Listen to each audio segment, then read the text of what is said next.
Hi, good morning. My name is Stephanie Cartwright, and I am one of the subject matter experts who is happy to be working with the city through HSAC and sharing some information today about wellness, hopefully an interactive experience for us. As Tom mentioned, Seth was on earlier, but I have put some resources in here. We have space and not face to face, but we will be interactive. And transparency, once again, Tom has shared that he is recording. And so most of you have your cameras off anyway, so that is awesome. But if anyone does happen to turn their cameras on and we're doing an activity where you feel more comfortable with the camera being off, that is all fine and well. You are appreciated for being here. And again, there are several activities for us to participate in as we have this deeper discussion about wellness and just being aware of ourselves and others so we can think and talk more about wellness planning. So I am going to go ahead and start screen sharing now and we can get started.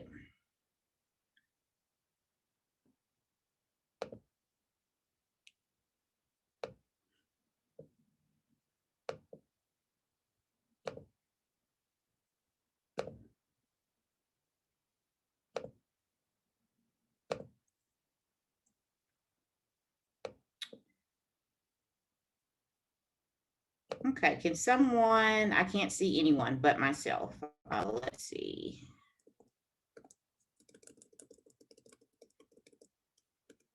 Can someone give me a thumbs up that you all can see okay, even if it's the emoji thumb? Thank you. I appreciate that. So, again, my name is Stephanie, and I have a doctorate in leadership. So, building level administration experience most of my career. I'm a licensed therapist, and I appreciate the area of grief, most especially, and especially as we talk about wellness and the whole pandemic experience that we have been living through. Grief, of course, is can be loss of health, loss of employment, loss of family structure. And I am an early childhood mental health coordinator. Here is our agenda for today, and we're just going to have a kickoff conversation. And like I mentioned, a few activities, all of which will have some reflection and discussion. I do hope, even if you are multitasking and need to just put your response in the chat box. That would be greatly appreciated. I will try my best to keep an eye on that. And if Tom could also help me with that.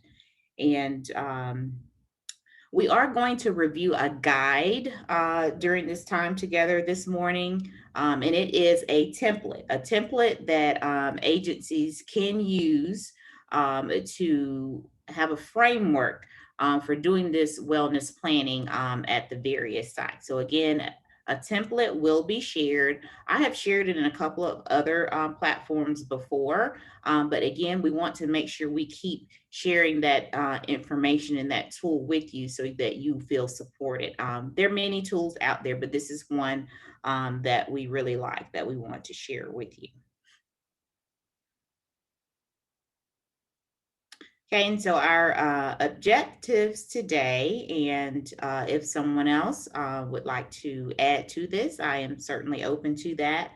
But my hopes are that we are going to create some new knowledge today regarding developing a culture of wellness. And one way we will do that is by reintroducing the guide and just reviewing some terms. So we're all sort of speaking the same language. And that may change as things develop, but just so we're all in the same bus, headed in the same direction.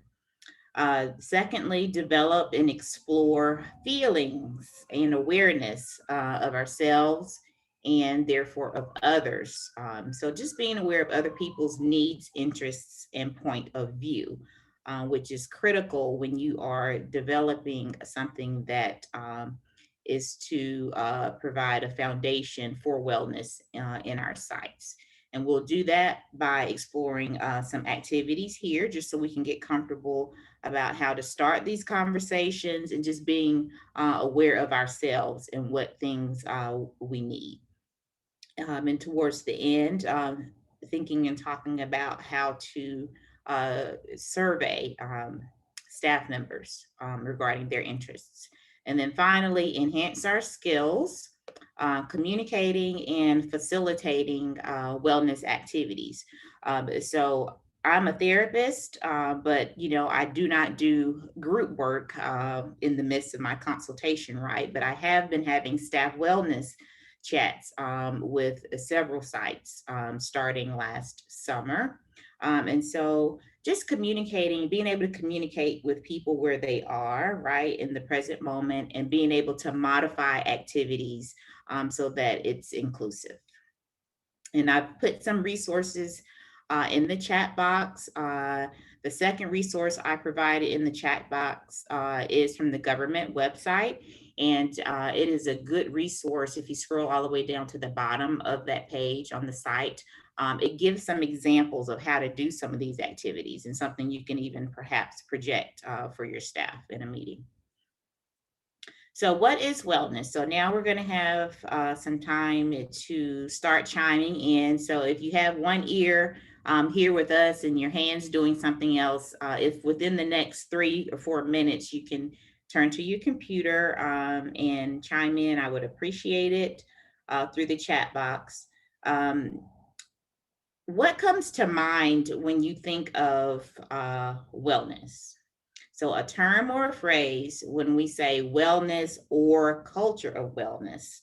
And then the second part to that is, whose responsibility is it to create a culture of wellness within an agency, site, center, classroom, etc. So you can answer one or both. Let's just jump in there, and whatever comes to the top of your thoughts there. There's no right or wrong here.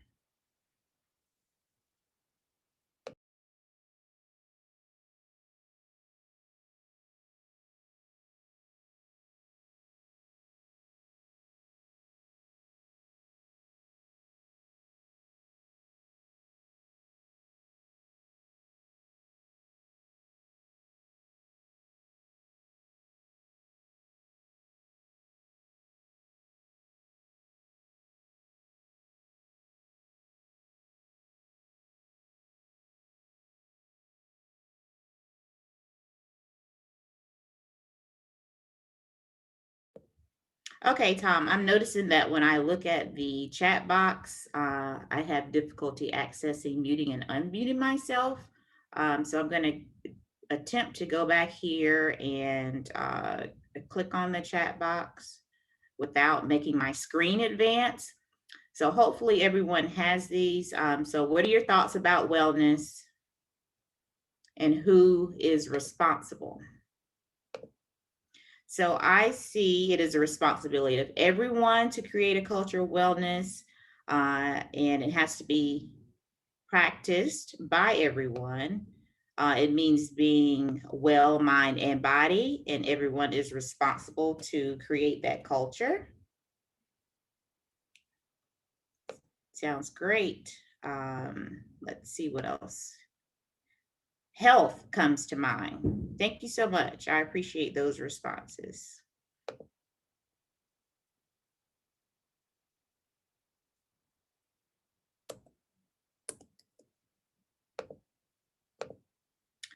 Okay, so a working definition, just something that is in print or electronically available for a definition of wellness to put in your toolkit.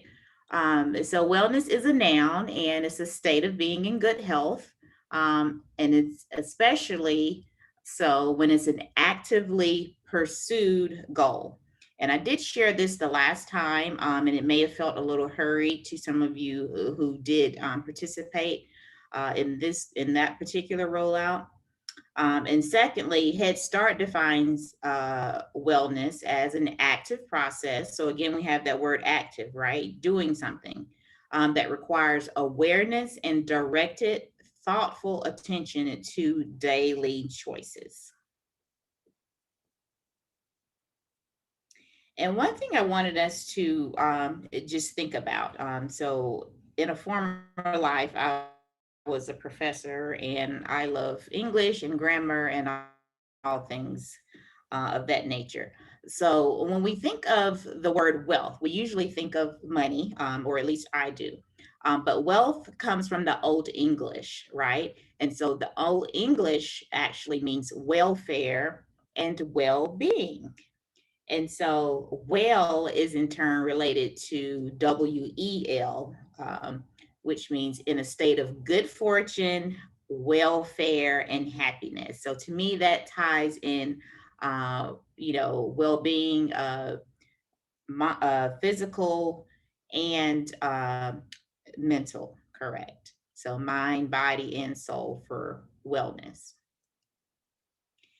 And when I think about wellness, many of us have seen or heard or studied Maslow's hierarchy of needs. Are we familiar with Maslow's hierarchy of needs? Okay. And so just let's think about the very basic things. And there are many different charts and explanations of this. So depending on, what group of people you may be having in mind when you're thinking about basic needs or Maslow's hierarchy of needs. So what falls in that category may be a little different based on your interpretation or who your client or audience or your families are. But basics are physiological, right? Um, Safety, food, water, warmth, rest, housing, and then we have a psychological, such as belonging and love. And so that would be intimate relationships. However we would seek to achieve those things. And then we have esteem needs, feeling of accomplishment. And then we have self actualization, achieving one's potential. And this includes creative activities. So, how is it that we as individuals go about our days, moment to moment, day to day, setting goals to be self actualized? And how do we feel? What things dysregulate us if our basic needs aren't being met? So these are things to perhaps keep in mind when you are planning that, there will be a diverse group of individuals, personalities, backgrounds, and of course, needs. So what I'd like to do for our next activity, and you can share just in the chat box, that will be fine. So we just finished talking about from physiological basic needs up to self-actualization, right? And we finished talking about what we think wellness means. So what I'd like for you to do is to visualize. Um, what comes to mind when you see or think of a particular child, a client, family, or yourself? What does it look like? What does wellness look like to you? So when you visualize a person, so you can use any of your five senses here. That's an easy way to answer the question. So I'll give you about 2 minutes here. Um, Maybe one. I'll see how many responses come in.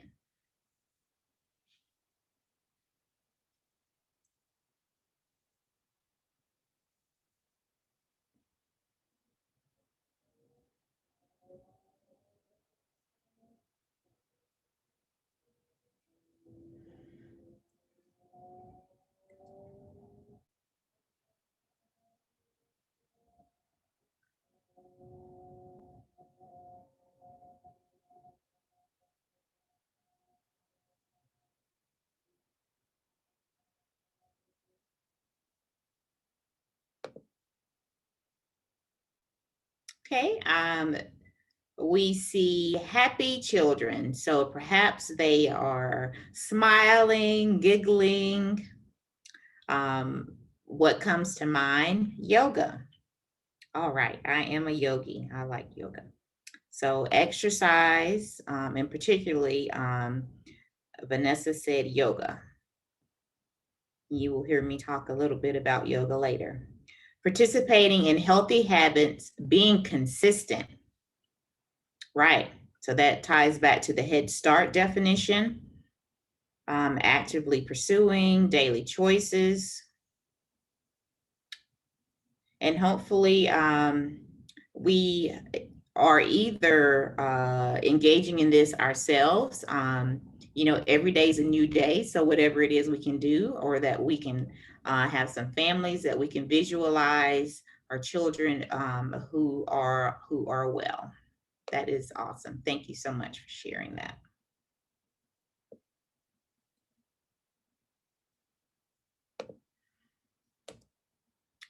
Okay, so as I mentioned earlier, today we are going to deepen the conversation. And even if it's not your physical voice that I'm hearing, I appreciate the chiming in through chat, and just, conversation and awareness around the roles that we play in helping children and families, right? And staff, our coworkers, implement a lifestyle awareness, and changes that can promote both physical and mental well-being, as one of you have pointed out earlier.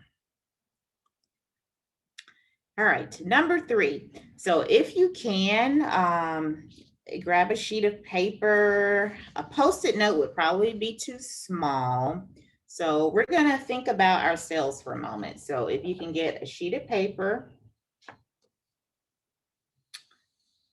even if you need to get up and get it, that's fine if you actually want to try the exercise. And if not, then I can try to explain what it is in the chat box later, or maybe I can send it to someone to send out to you. So what we're going to do is fold our paper in hot dog hamburger. So hamburger is horizontal. Hot dog is horizontal, and then vertical, or whatever you'd like to call it. You're going to have 4 blocks. And so I can delineate here.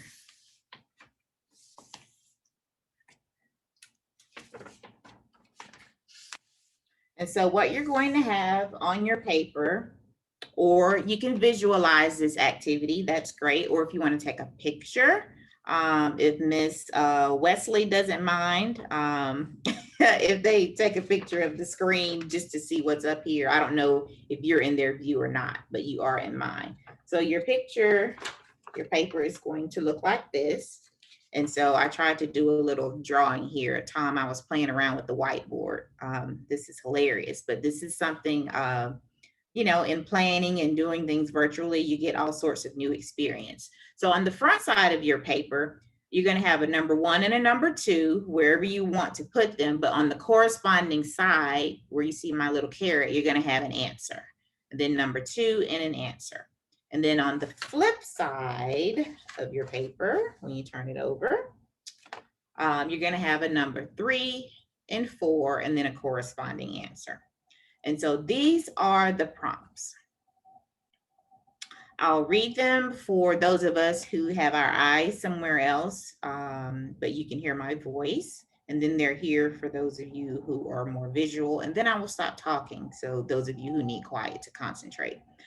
So number 1, how do people describe your personality? It's number 1.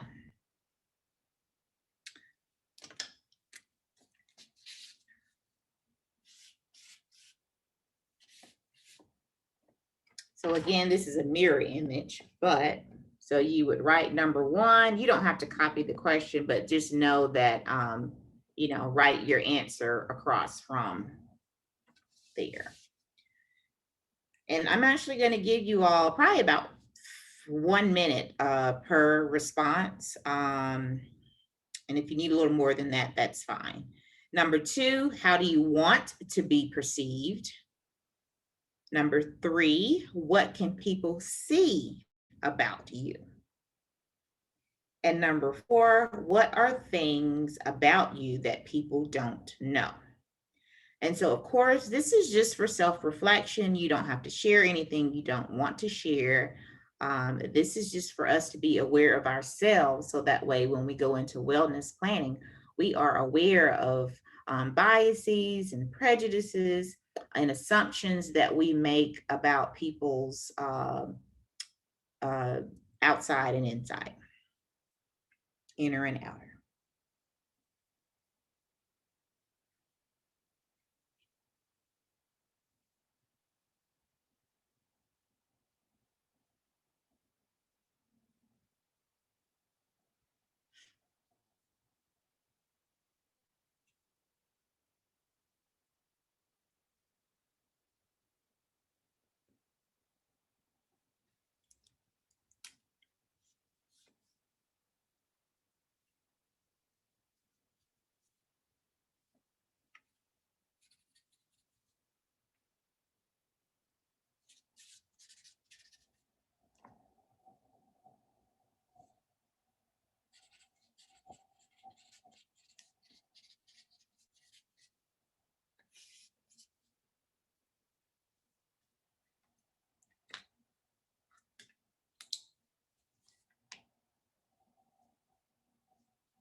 Okay, we have about 2 more minutes.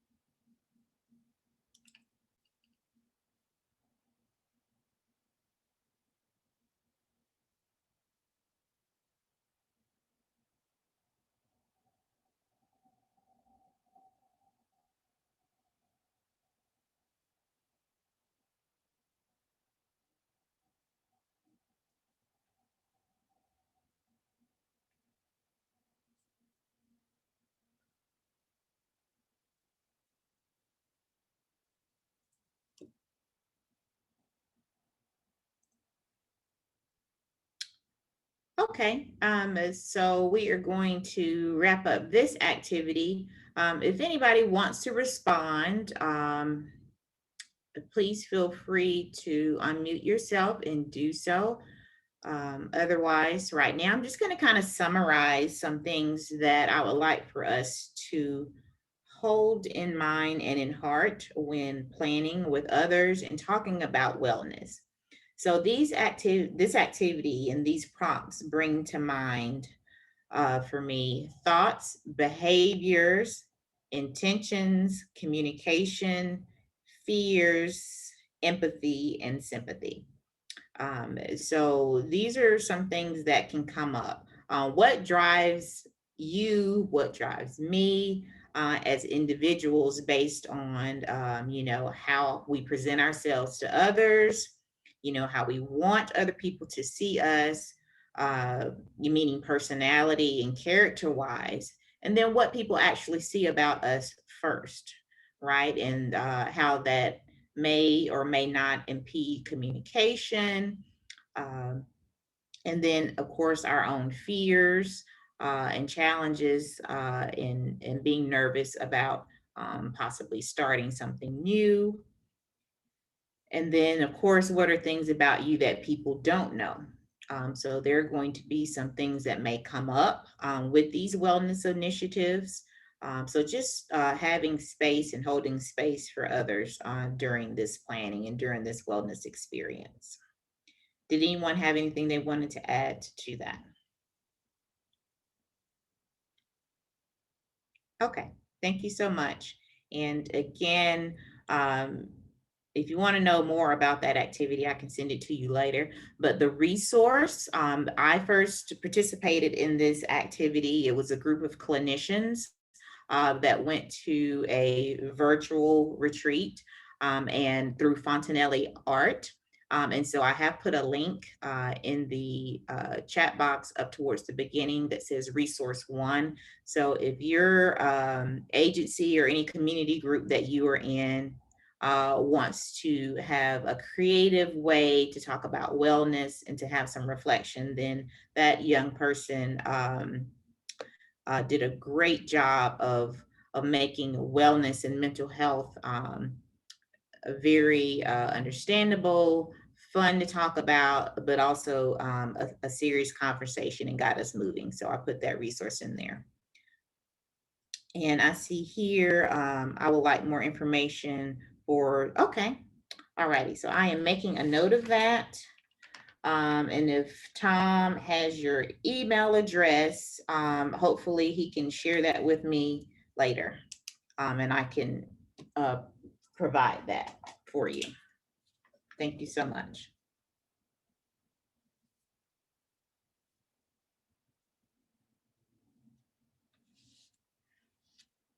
And thank you for joining us, Angela. I see that there.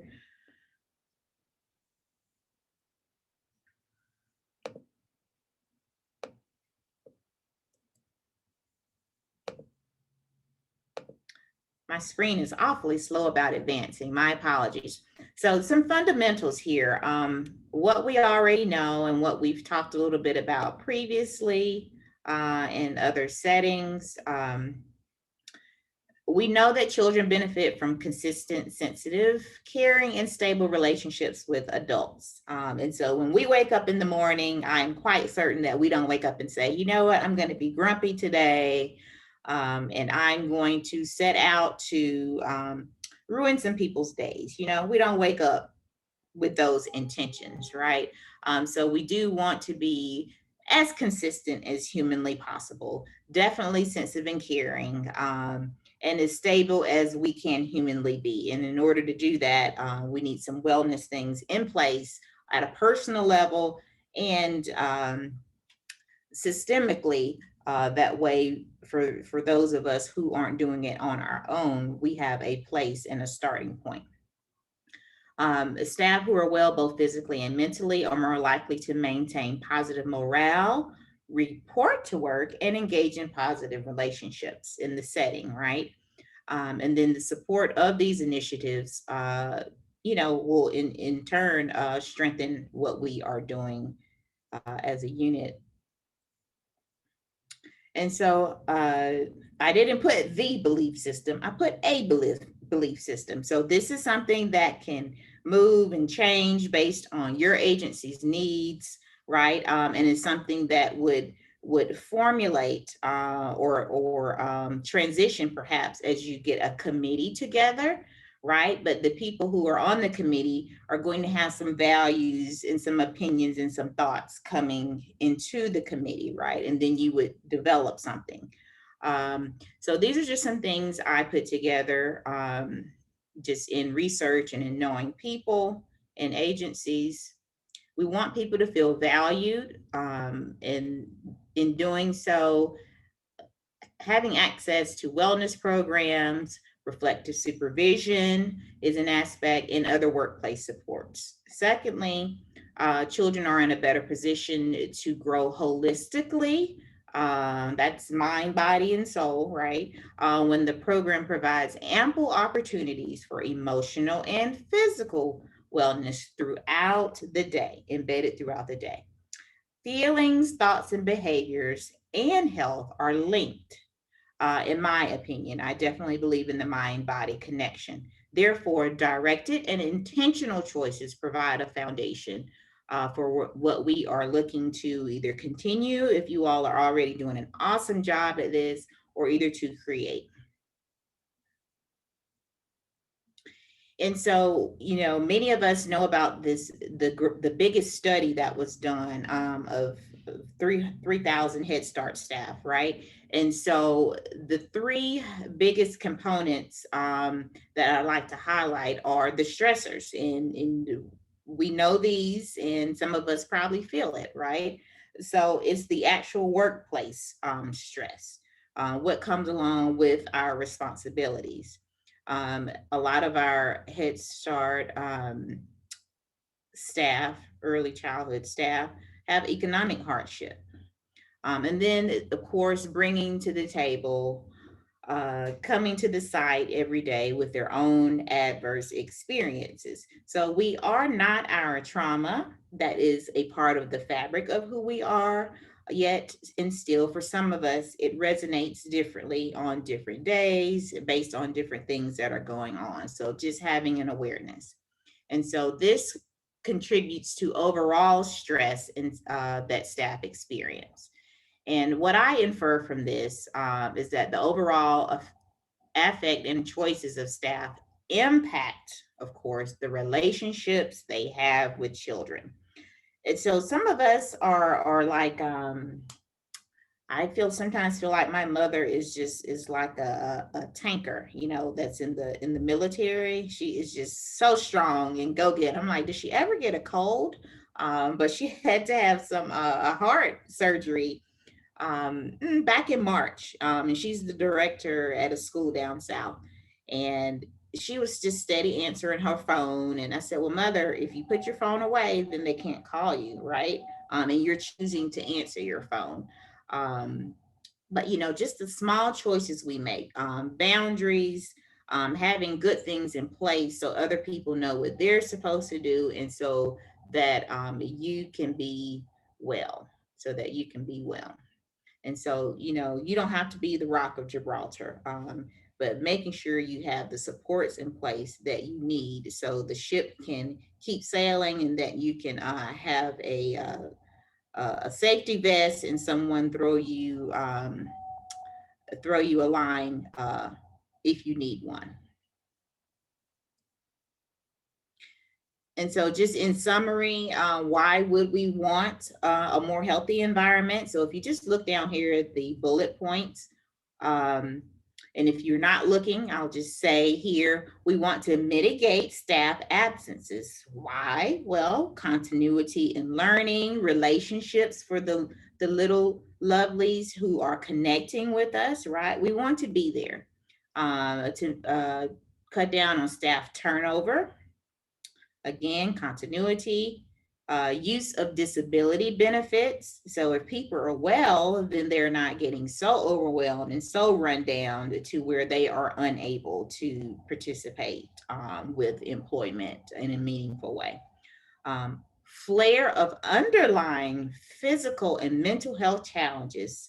And I put diagnosed and undiagnosed. So sometimes we don't know what our stuff is until something happens, right? And so, we want to be in a space where everyone is just humming along. I call it homeostasis, right? Of course, we have bad moments, difficult days, but we don't want this to be a consistent state of overwhelming, because then your body gets overwhelmed, your body systems get overwhelmed. And I'll talk about body systems in just a moment. But diagnosed and undiagnosed, we want to keep people in a place that is healthy. Not that it's always going to be happy and pleasant and butterflies and unicorns. However, it needs to be a healthy space. And we want to make sure that we have high employee morale and a high level of commitment. And so here is just a short science talk. Again, I am a licensed therapist. So if you talk to a doctor or a nutritionist, do we have a doctor or a nutritionist or a nurse on here by chance? Because I would defer to you. I am a doctor, but I'm not a medical doctor. Okay. So no one chimed in. So what I want you to just understand about this graphic is that, we are a very beautiful creation, right? And everything has been knitted together so wonderfully. So we have a somatic nervous system and an autonomic nervous system. that allows us to consciously and voluntarily control some things about our body. And we'll practice that at the end, voluntary controlling of muscles. And then in the autonomic, which means involuntary, so things that are regulated. So isn't it wonderful how we can just breathe and how our heart beats? And even if you have something helping your heartbeat, but isn't it wonderful that the body knows what to do? And then we have technology to assist our body in its systems that just are created to do these things automatically. And so this is very small, but the way our body reacts, so we are no longer in the days where we have to be hunters and gatherers, so to speak. But our body, the way our brain is designed, so we have different lobes, frontal, temporal lobe, and then parietal and occipital, right? And so then we have automatic functions over here. So we have our lungs, our heart, our liver. These are all things that know what they're supposed to do. And then we have somatic. And a very easy way to remember this is fight or flight, or either rest and digest, right? So fight or flight. We don't have to go out and hunt and gather our food. But our bodies were created for such a time as that, when we needed our adrenaline to be going so we can go out and go and do and get things we needed to get to survive.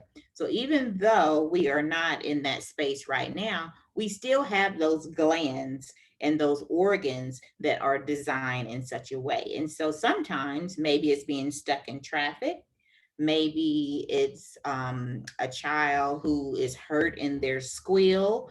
Um, Maybe it is, I don't know, anything that you can think of that may cause you to get a little dysregulated. And then there's some things that are major triggers for us. So in essence, what I want us to do is be aware of how our body works and how we can assist ourselves and our teams, our staffs, our students in becoming more regulated, because our body is designed to do certain things, but it's also designed to rest.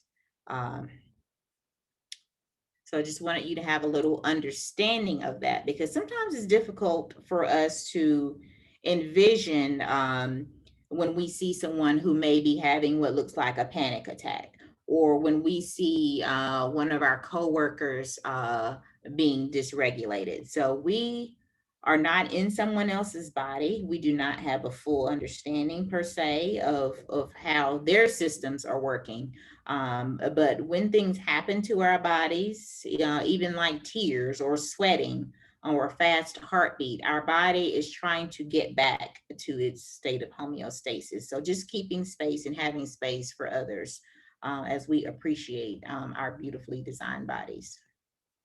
So what we're going to do now is breathe. And I chose a dolphin because in yoga, there is something called dolphin breath that is absolutely amazing, but it's a little bit embarrassing for me to do on the screen.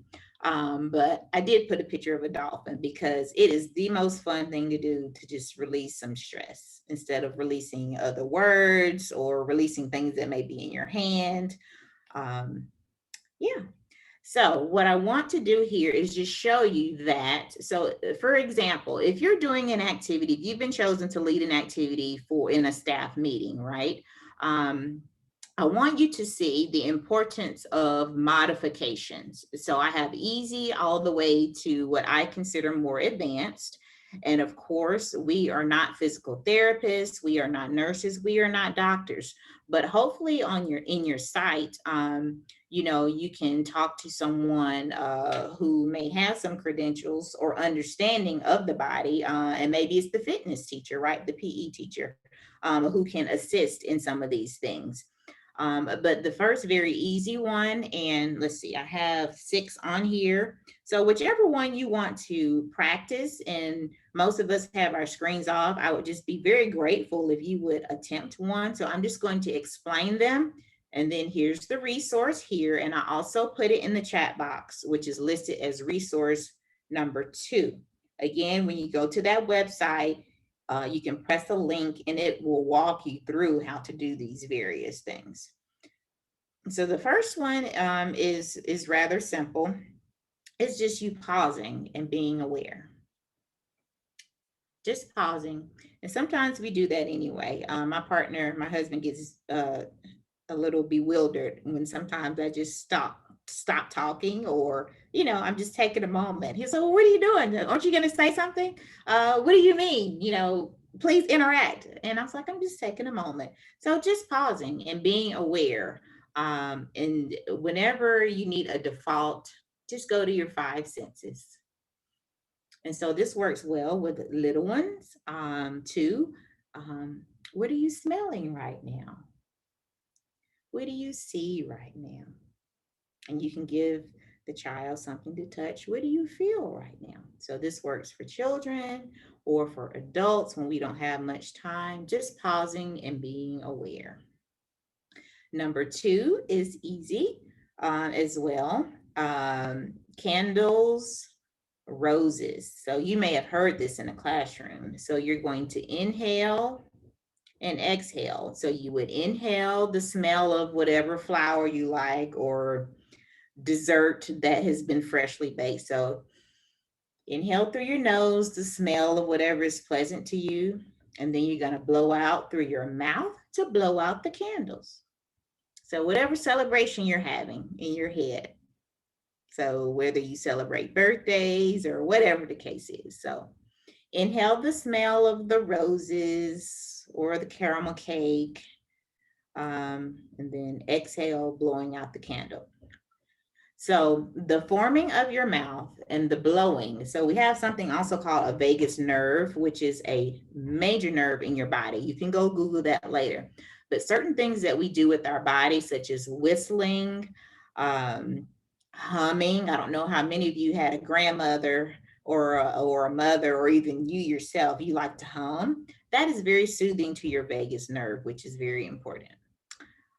So number three, we have belly chest. So with that, it would be if you place a hand on one on your abdomen and one on your chest. So you can close your eyes, or you can look away, or look at a plan, or look at whatever is in your office. So you inhale and your belly is going to rise, and your chest eventually will too if you're taking a very deep inhale. And then when you exhale, whether it's through your nose or your mouth, they're going to deflate. So belly breathing, chest breathing, getting some very good breaths in. And this helps with regulation, relaxation.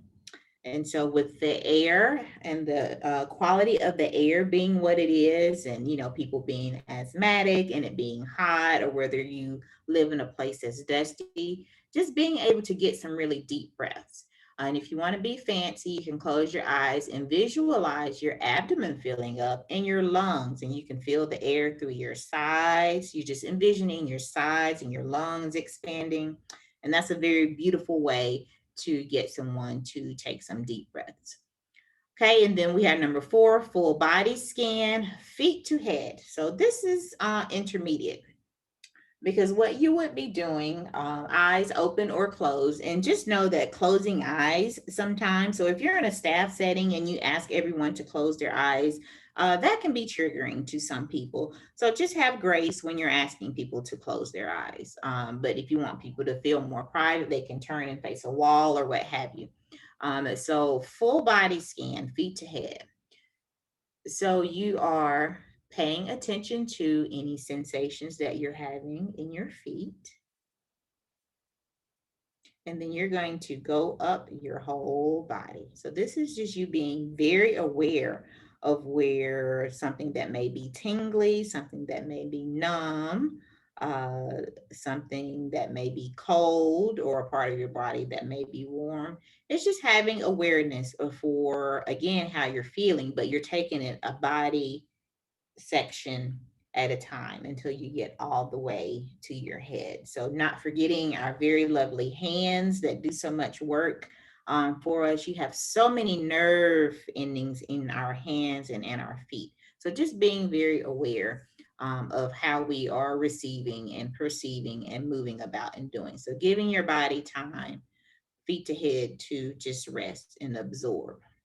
Number five, I put full body and color or opposing words. So this is advanced.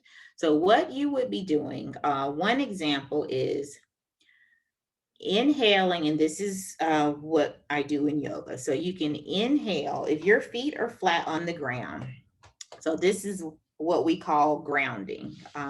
So with little children, think about how often they sit on the floor. That is awesome for them. It's a very secure place to be, right? So I don't know if you as an adult, how often you get on the floor or if you're able to.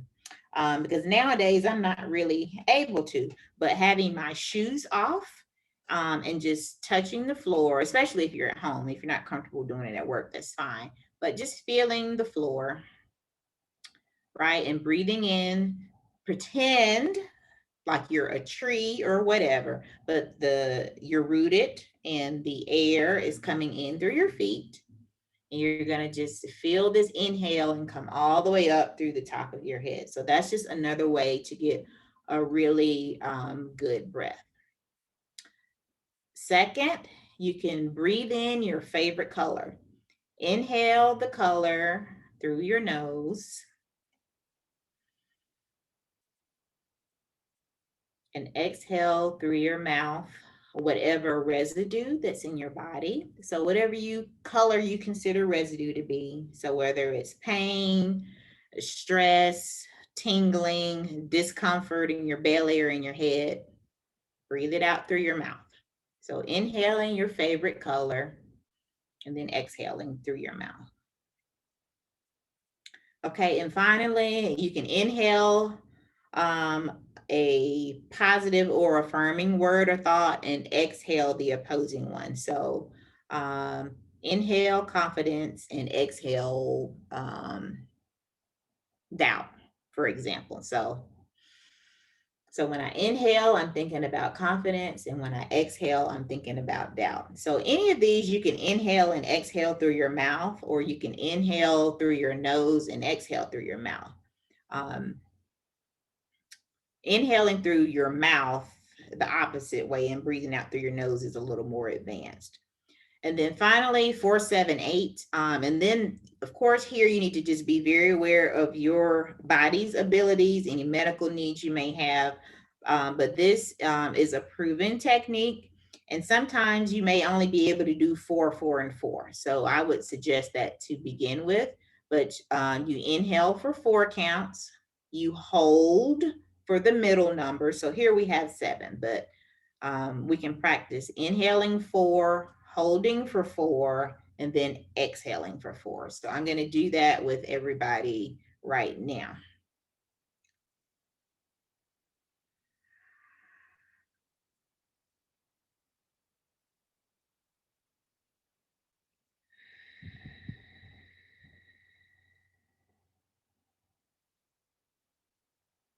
Okay, well, thank you very much for that. Again, the link is here. And I hope that someone found those activities useful. You can find out more about those. Some of them from a doctor, most of them from a therapist or maybe a nurse at your site. But those are all good relaxation. Candle and roses I have seen in actual classrooms in the city. So these are some activities either for adults or children, but just being aware of people's needs and probably giving a disclaimer before you attempt them with people. So hopefully if anybody was doing it, you feel a little bit more relaxed. And so now it is almost 11 o'clock. So if you need to take a stretch break or whatever you need to do, what I'm going to do next is just pull up our training guide. So this is perfect opportunity. Let's give ourselves 3 minutes to just break and do whatever it is you need to do. I can't see, I can only see one person, but let's just say 3 minutes. And if you need more than that, that is fine. grace is given, and we'll just see you when you get back. Thank you so much.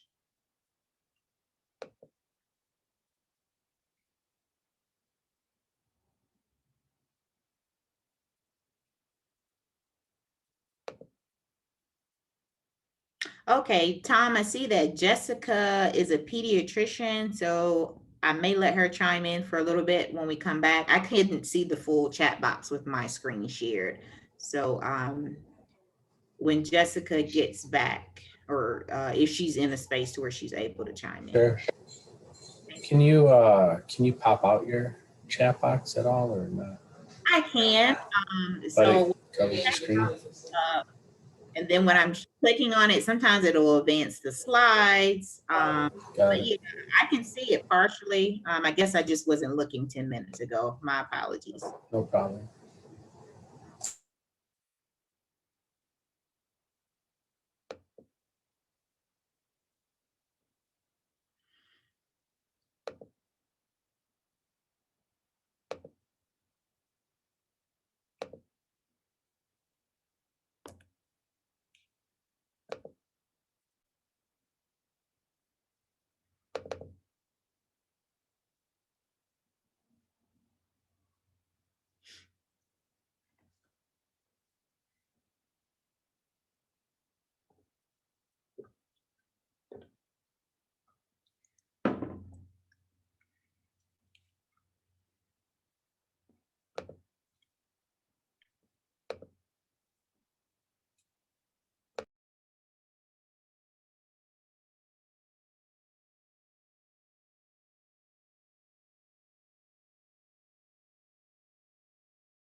Okay, I think we can start coming back together now.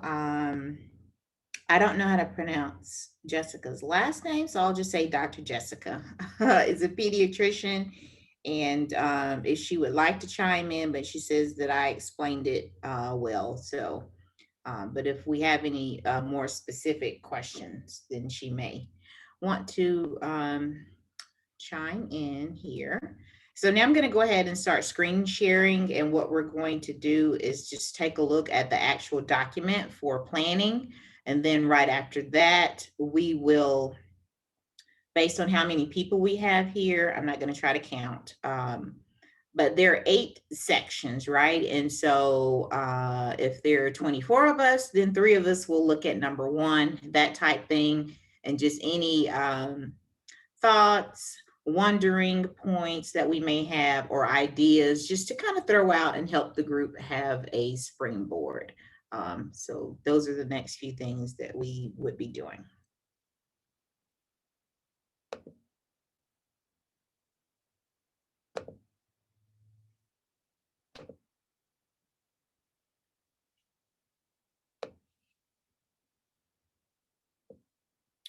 Okay, so I do believe, can someone give me a thumbs up?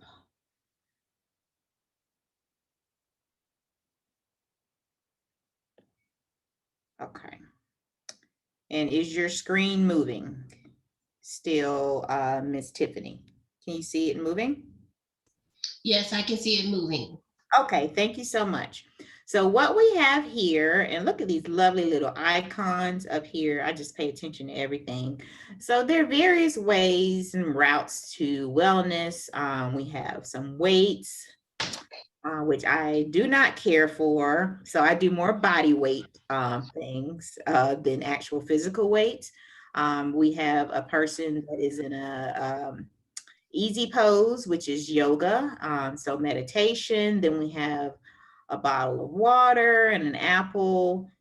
Music is has just so many powers, I think. And so whatever your groove is, and so with the headphones too, any type of affirmations, music, podcast, affirming things or informative things that you enjoy are awesome. And then very important is sleep, knowing what your body needs for sleep and how to plan appropriately to get our various things that we need to accomplish in the day so that way we can rest properly to get on with the next day.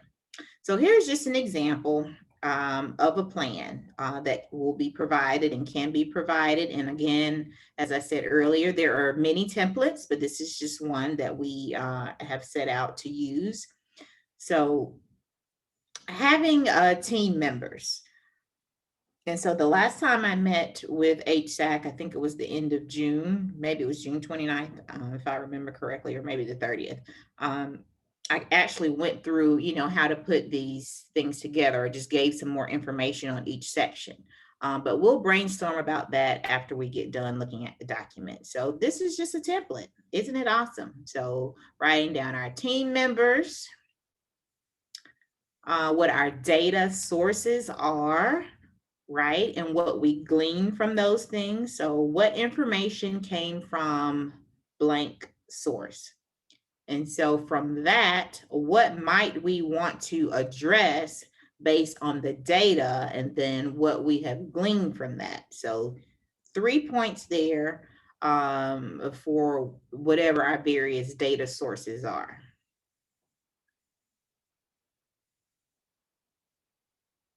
And so this is just a very good worksheet, and you can make as many copies as you need or and make it fillable. And of course, maybe having some sort of secretary for on the committee that is responsible for some neat note taking. And then eventually establishing goals from the previous section, right? So what will your goals be? And this is a fluid document. So you would commit to something for a certain amount of time, but you may only have 2 goals at first, and then the next year you may add 1 or 2 more. And so with a goal, many of us are familiar with SMART goal writing. And so having someone, even if they aren't on the team, maybe just coming in and giving a little talk and just refreshing the team, the wellness committee on making sure that certain bases are covered when you're goal setting, right? So what are the objectives and the desired outcomes? And how is that going to be measured? How are you communicating with your staff on their needs and whether things are going satisfactorily? What are their needs as the initiative continues, right? Are things going as we expected? So depending on how many goals you have, then there are various sections if you need more than that. Putting our ideas into action, right? So, we hear initiative, initiative, initiative, plan, plan, plan, do. But what we want to do is actually put something into action, right? So what are the steps? Who on the committee is in charge of that, or maybe they are finding someone who's not on the committee to lead this particular charge for this action, right? Because maybe you need a skilled professional that is not on staff in your building, but there's a volunteer in the community, right? So we have these wonderful HSAC committees and community resources. So maybe the lead person is just responsible for connecting with someone in the community. And then that lends itself to the very next category, partners or others who can support this step. And what do you envision needing, and what is the timeline here for completing the action?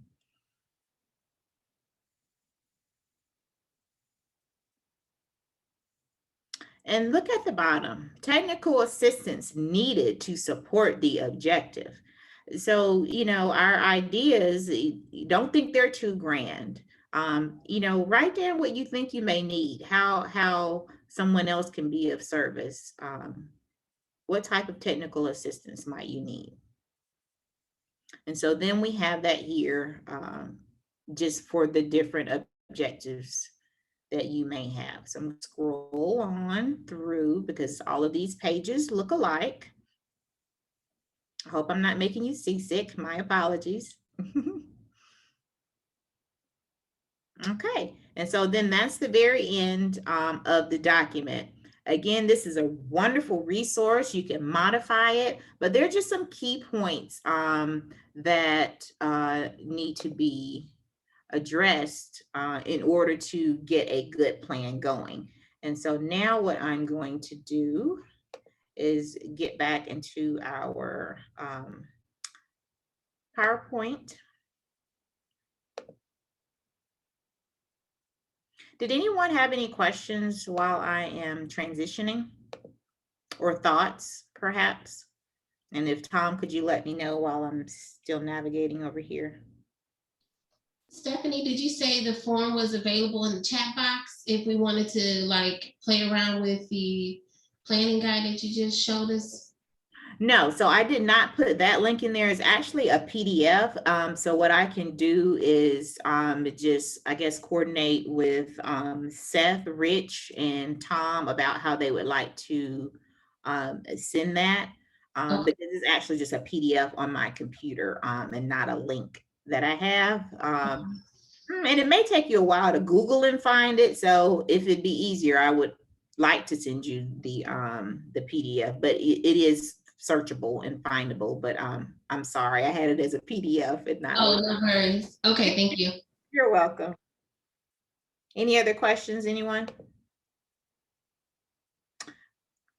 Okay, all righty. So I think I'm sharing. We're gonna rock and roll. We just reviewed the planning guide. So our idea here is to be directed and thoughtful, right? As we remember what we said at the very beginning in the definitions of wellness. So being directed and thoughtful. And I know we hear and see and feel like we get so many directives and initiatives and things, but just think about where we are collectively as humans, working through, living through the pandemic, right?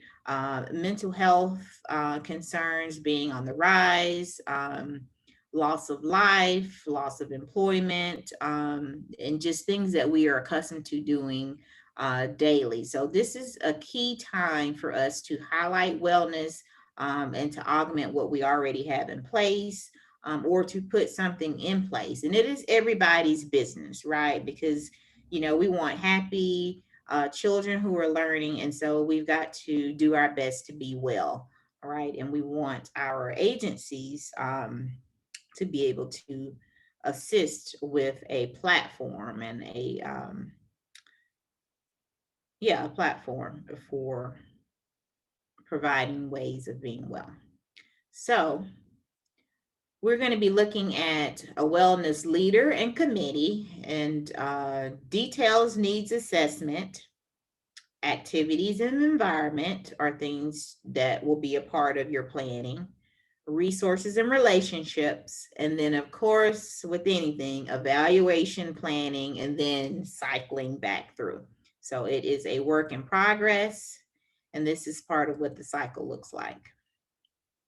So now we are going to come to Tom, if you would help me out here. So now we're going to think and share. So based on the number of people we have here, and so I had originally said based on your skills or interest, but I do want to make sure we cover all 8 areas. So what I'm going to do is just going to have us count off And then maybe some people aren't able to participate, right? Because they're multitasking. But we're going to do the best we can. And so what we're going to do is just I think we're just going to put the prompts up there since everybody may not be able to attend to the screen right now. And what I'd like for you to do is pick an area based on your skills or your interests or something you may just be wondering about, right? And so there are going to be 8 categories, and I'll put the first 4 up. And if nothing there interests you, then that means you would likely pick something from the next tab, hopefully, for the sake of conversation, right? But if not, that's fine. Hopefully, I can get at least 8 people to chime in before we wrap things up today.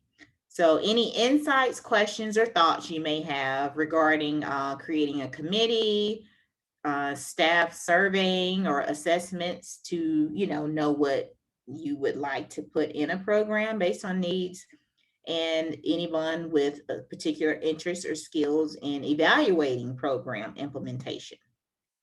So I'm going to show you the prompts. We're going to think for about 5 minutes, and then we're going to share. And so one example that I thought of in introducing wellness planning to people, and this was just a bright idea that popped up the other day. So the setting, so it would be called situation rooms, right? If we are on site at a center. So the setting would be it's staff in service week, or whatever the phrasing is you use at your site. So have 5 stations or rooms set up based on our 5 senses in order to engage the staff on the concept of wellness.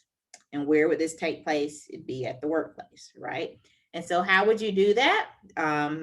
Healthy and savory snacks at a station. So that would be our taste, right? And maybe there's a local chef who may want to provide some samples depending on what neighborhood you're in. You can have a sound stage or room and have some nature sounds, classical music, jazz, whatever your staff is interested in. And if it is safe and appropriate per your nurse and regulations at your site. And since it's just adults, that may vary, an aromatherapy or botanical experience. So maybe it's flowers that people bring from home that provide certain smells. So I don't know if you're allowed to have aromatherapy or diffusers just for the sake of this. I'm pretending that you can't. Perhaps having a licensed body worker station. Some people have not been introduced to the art of massage. So even just having someone massage your shoulders in what feels like a safe space, right? So if you've never scheduled an appointment and had it done before, it may seem a little daunting, but if there's a person set up at your school, then that may be pretty awesome for someone. A petting stand. So maybe there is a resource in your neighborhood where there are some adopted pets. So there are actually some corporations who during break hour, people can break away and go pet pets. You would not believe at how therapeutic that is for some people. You could have a visual art station. Chicago is such a beautiful place. So maybe just print out from your computer some beautiful architecture and just put it in a space, some things that people may have never seen. And then some activity that is relaxing and engaging. Qigong, some of you may not have heard of that before. Tai Chi, yoga, Zumba, step aerobics, or even maybe a little mini dance lesson. So that was my idea for situation rooms. So 1 through 4, if you are interested in any of these, have any particular insight, experience, questions. So if you please take a look. So we have number 1, wellness leader, what that encompasses. So you can respond to any of the questions I have there. And I'll put this back up after I go to the second group of questions.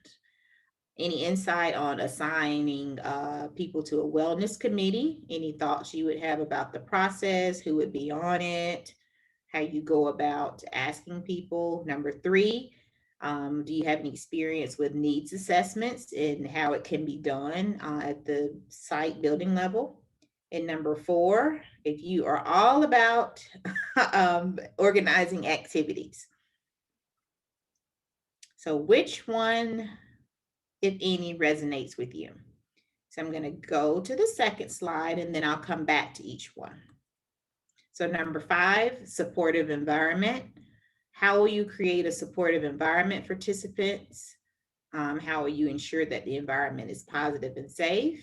And of course, monitoring. Number six, resources and relationships.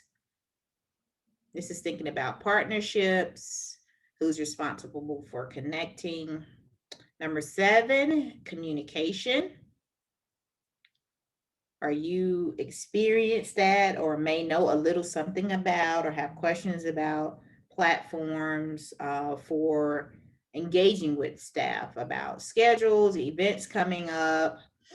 Would it be one-way or two-way communication? How is staff going to communicate with the committee about any concerns or kudos that they may have? And then number eight, evaluation planning. Does anybody want to comment on new initiative evaluations or possibly evaluating what you've been doing for the past 7 years and how you can add to it? So I'm going back to the first screen now and I'm going to stop talking and we're going to give, I would say 5 minutes to just look over and I'll flip to the next screen in a minute.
Okay, are we, how are we doing? Are we ready to just move on?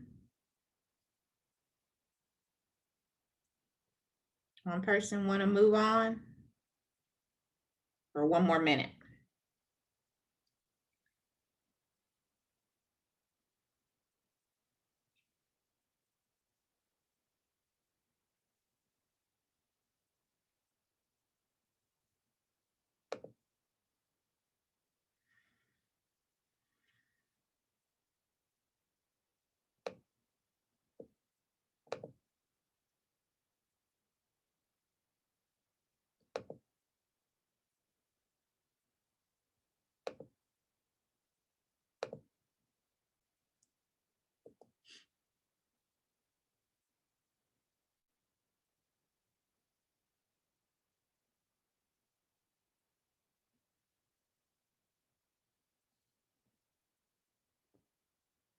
Okay, one more minute.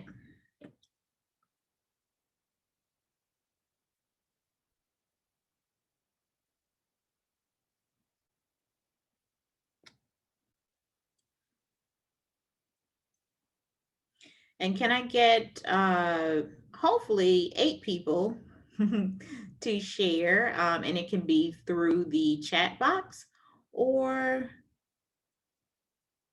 through your mic, whatever your preference. So can I get a few people prepared to share any insights they may have?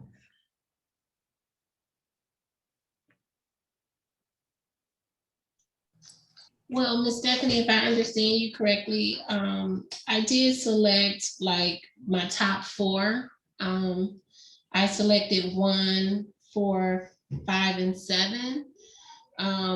But I also know that I have a smaller staff and trying to jumpstart something exciting, which I think is so important, this topic, that I can start with probably number 5. That's something that I feel like I have more control, that may not require as much effort, but I can generate some ideas to create that supportive environment. And that would be like a check-in or affirmation board or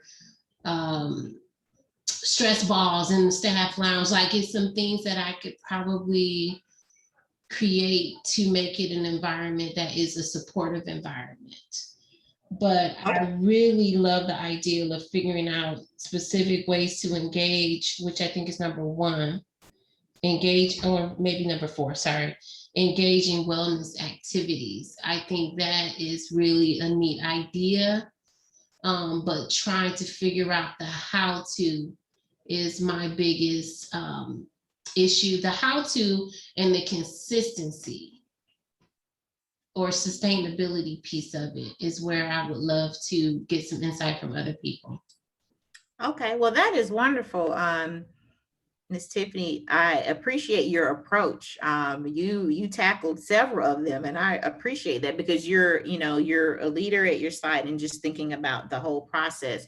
And so, would you consider then having at least, so even if you didn't have, you said you have a small staff, so if you didn't have a committee of 10 people, but at least having a few other people thinking through with you, so that way some of these other areas, things can be facilitated and delegated, and not necessarily on your plate, but just thinking through with a couple of other people, so that way some things can be accomplished. I think that guide that you had us walk through right before this is really a good step to try to like map it out. And then having these definitions of each one to share will probably be helpful too.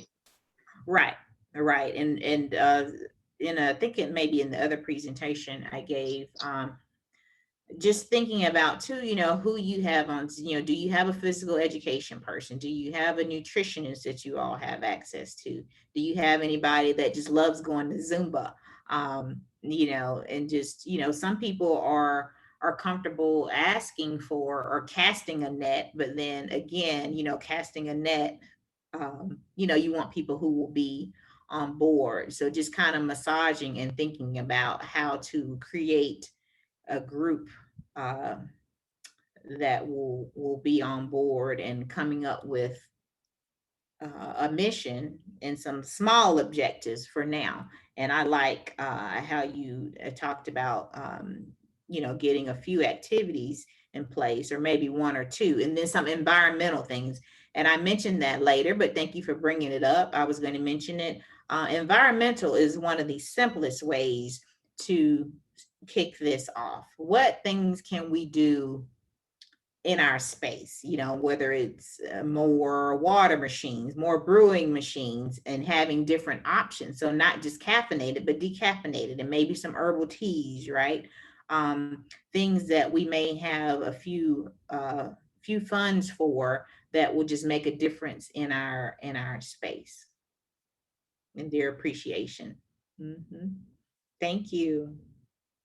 Did anyone else want to share or have something to offer? Miss Tiffany?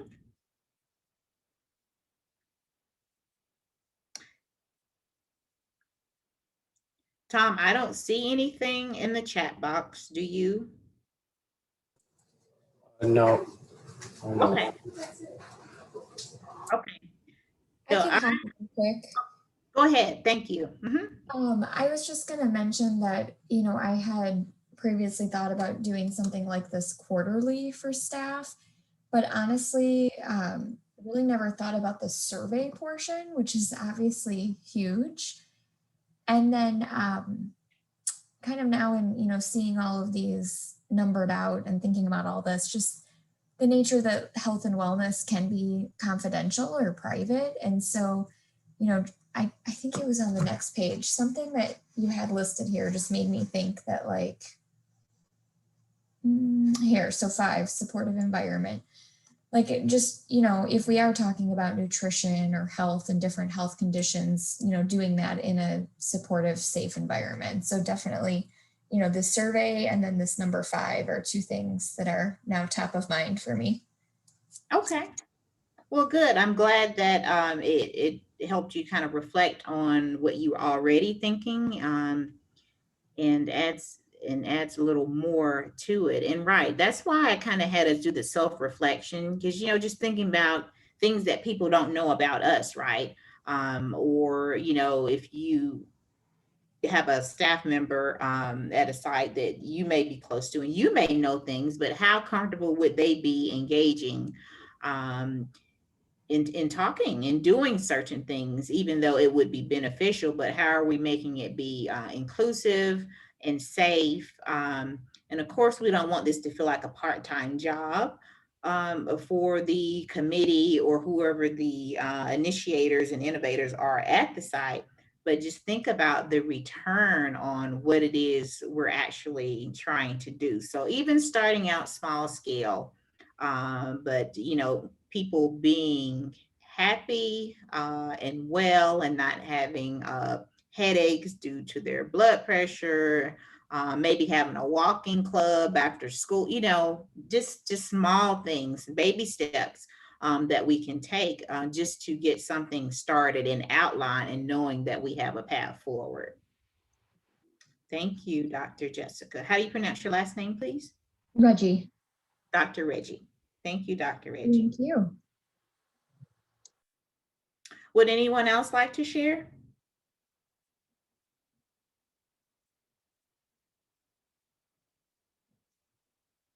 Okay, no worries. So we will move along and make sure that we are sharing documents with you all. There's another document I have that kind of delineates,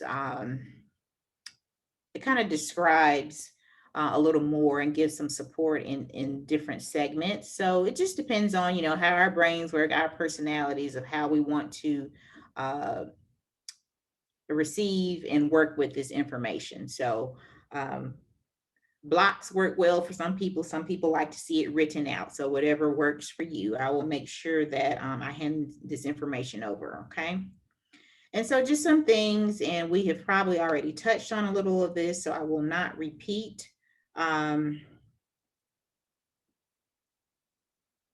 Okay, so just some things I wanted us to think about is if you already have a wellness program at your site,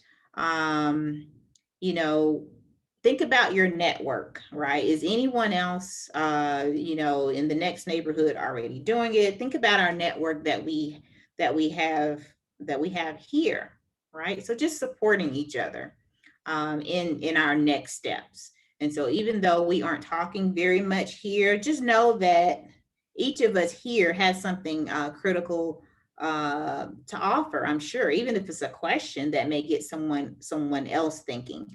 So this is a space, I don't know if, there will be an email group or something perhaps that would be helpful.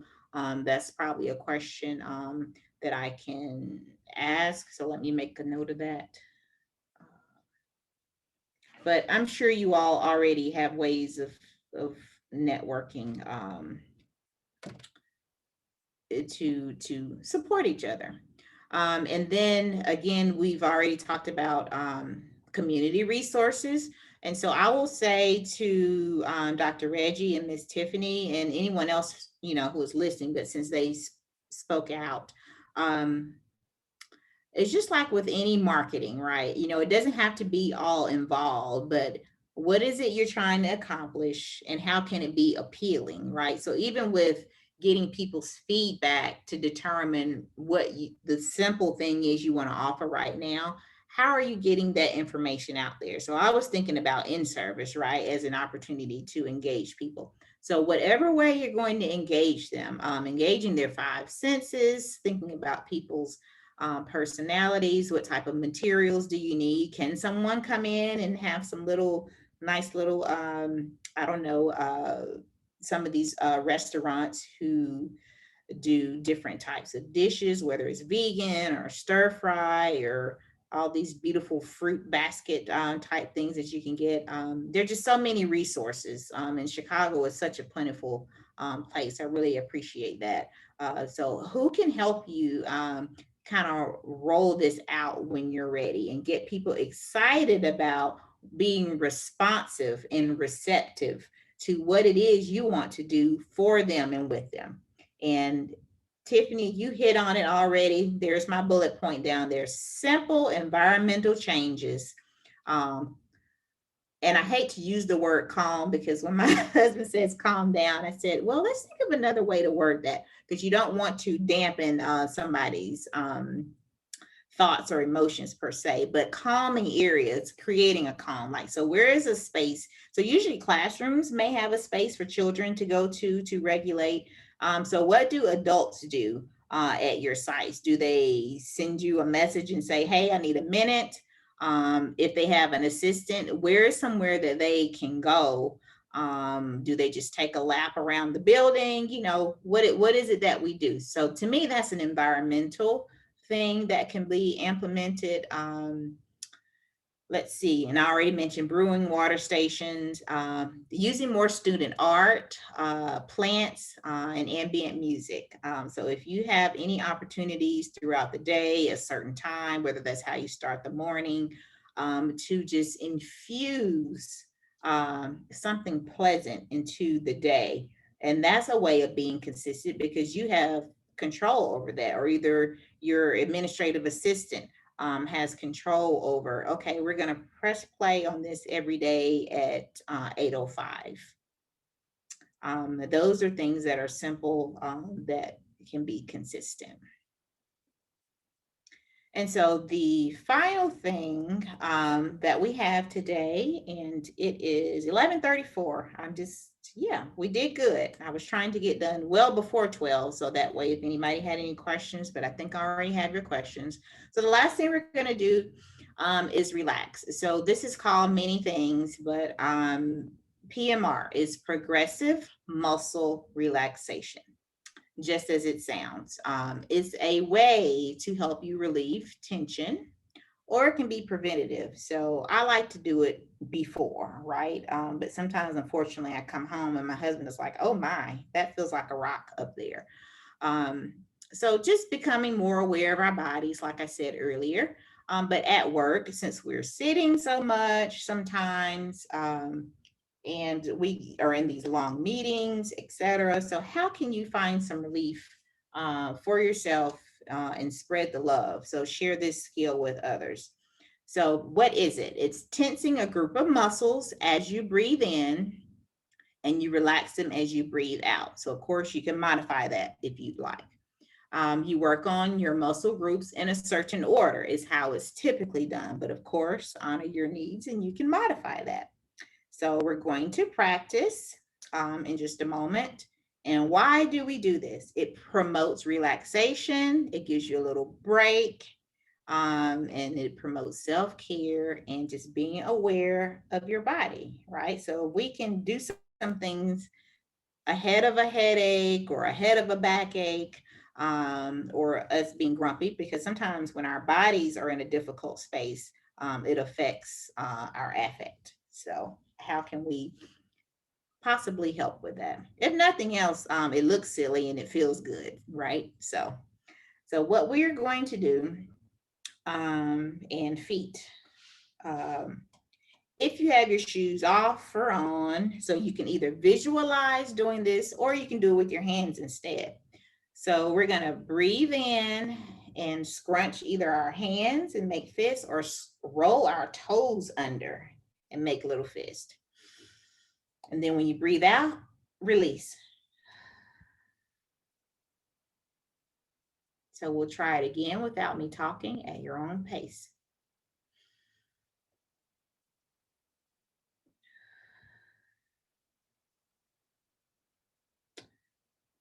So that's one aspect of your body. So our lower back and our hips, that sounds really funny when you're teaching kids how to do this. So how you say hips or buttocks or butt to children, I don't know. I usually just point. But some children carry so much stress, and then us as adults and how we sit. So now you can either practice with your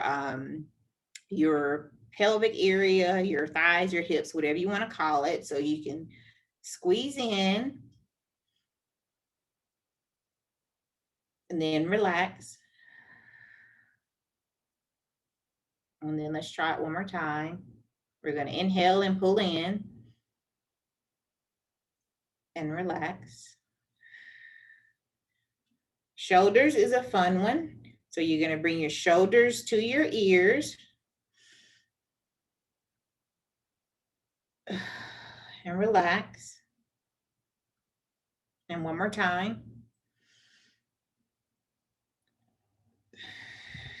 And relax. So there's also, based on your range of movement and your boundaries and needs for your health, there's also shoulder rolling. And then if you are super flexible and willing to try, you could put your fingers on the front, thumbs in the back, and you flap your arms like a, I don't know, like a bird or a bat or something. And you would be actually reaching your elbows up in the back. And this really is a good way to loosen this part back here. Okay. And then there is your face, where we have lots of muscles. And this looks really funny, but I'm a silly willy, so I don't mind you looking at my face. So even if you touch in here, some of us are tender in this area or either along in here. And so the doctor will tell you have all sorts of lymph fluid and things floating around in your face. So be very gentle with your face, but you can tap, you can massage lightly here, or you can do what I call face yoga. And then relax, because we sometimes hold a lot of tension in our face. So those are just different ways you can relax, okay? Alrighty, so now what next? And the presentation again, so I'm going to connect with Seth, and as Tom did the introduction earlier, as far as next steps, but our purpose was today was to continue a conversation. If you didn't hear the first conversation back in June, this one had more information and we had more time to actually engage in some activities. So the same document was shared back then, but we had more engagement with it this time. So it is my goal by, today is Thursday. So by the end of the day tomorrow is to share with you with a couple of questions that were presented. So the document, of course. And then one person had a question, I think, about self-awareness. And I'm going to share an additional document that gives some different wording, and it's kind of a plan also for them to forward to you. So I certainly appreciate your time. I hope we feel a little bit more relaxed, and maybe there's one thing you can do for yourself today off of this list, or maybe you'll give it a try tomorrow, something we tried today. And just hopefully seeing what is out there that you can do in a staff meeting. And even if you're not comfortable doing it, which is totally fine, And so if there is a mental health consultant on your staff, or maybe the PE teacher, so just letting them know, hey, I want this staff to try this activity, and just, letting them know what your thoughts are, or let them do the research, right? We have enough to do, don't we? And then just running it by you, and just take a few minutes either at the beginning or end of your staff meetings from time to time to kind of implement some relaxation with your staff.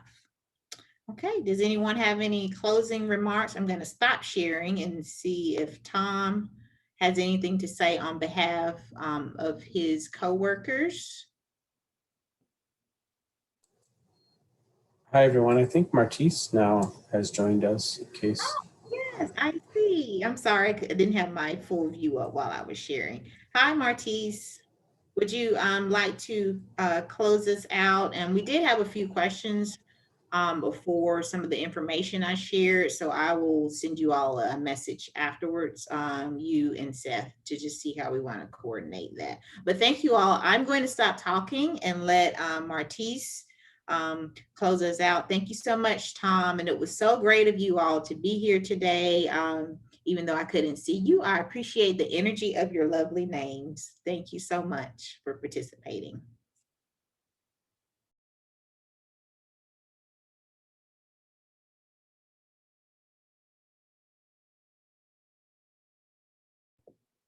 You're welcome. And Tom, maybe Martise stepped away. You think?